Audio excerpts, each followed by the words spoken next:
उन्वान, एक बंदर और एक किसान। हिस्सा अव्वल, बंदर का गांव में आना। एक बार का जिक्र है, एक खूबसूरत गांव था जहां लोग मेहनती और खुश मिजाज थे। इस गांव के करीब एक जंगल था जहां मुख्तलिफ जानवर रहते थे। एक दिन एक बंदर जिसका नाम बंदो था, अपने जंगल के दोस्तों से लड़कर गांव की तरफ चला आया। बंदो को गांव का माहौल बहुत पसंद आया और वो सोचने लगा कि यहाँ रहकर मजे किए जाएं। बंदो ने देखा कि गांव के लोग खेतों में मेहनत करते हैं और वो भी कुछ करने की कोशिश करने लगा। बंदो की मुलाकात एक किसान से हुई जिसका नाम रहीम था। रहीम एक मेहनती किसान था और अपने खेतों में दिन रात मेहनत करता था। हिस्सा दुवम, बंदो की शरारतें। रहीम ने बंदो को अपनी खेतों में काम करने की इजाजत दे दी। बंदो ने पहले दिन खूब मेहनत की और रहीम ने उसकी तारीफ की, लेकिन बंदो एक शरारती बंदर था। अगले दिन उसने खेतों में काम करने के बजाय शरारतें शुरू कर दी। वो कभी खेतों में बीज बखेर देता, कभी पानी ज़ाय कर देता और कभी फलों को तोड़ देता। रहीम ने इसे कई बार समझाने की कोशिश की, मगर बंदो ने अपनी शरारतें नहीं छोड़ी। हिस्सा सिवम, किसान का सब्र। रहीम एक सब्र करने वाला आदमी था।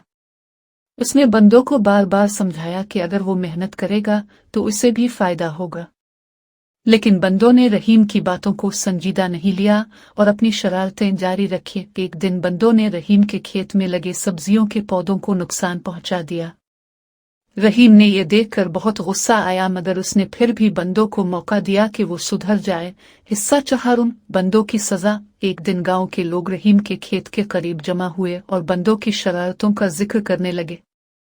सब ने मिलकर फैसला किया कि बंदो को सजा देनी चाहिए ताकि वो अपनी गलतियों का एहसास करे। रहीम ने बंदो को बुलाकर कहा, बंदो, मैंने तुम्हें बहुत मौका दिया लेकिन तुमने मेरी बात नहीं मानी। अब तुम्हें सजा मिलेगी। बंदो ने रहीम की बात सुनी तो उसे अपनी गलतियों का एहसास हुआ। हिस्सा पंजुम, बंदो का सबक सीखना। रहीम ने बंदो को गांव वालों के सामने मुआफी मांगने के लिए कहा। बंदो ने सबसे मुआफी मांगी और वादा किया कि वो आइंदा ऐसी शरारतें नहीं करेगा। गांव वालों ने इसे मुआफ कर दिया, मगर उसे एक शर्त पर छोड़ा कि वो हर रोज रहीम की मदद करेगा। बंदो ने अपनी गलतियों से सबक सीखा और दिल लगाकर काम करने लगा। वो अब रहीम के खेत में मेहनत करता और गांव वालों की मदद भी करता।